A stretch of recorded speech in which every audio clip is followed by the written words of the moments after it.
Manipur riot was ongoing ethnic conflict.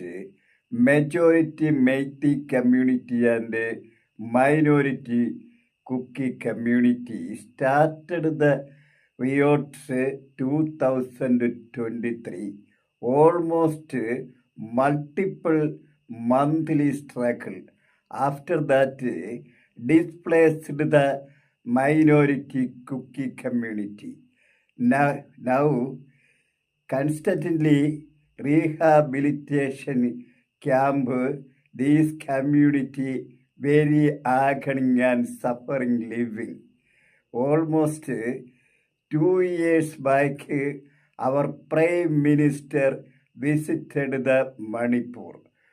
He saw the both community consult.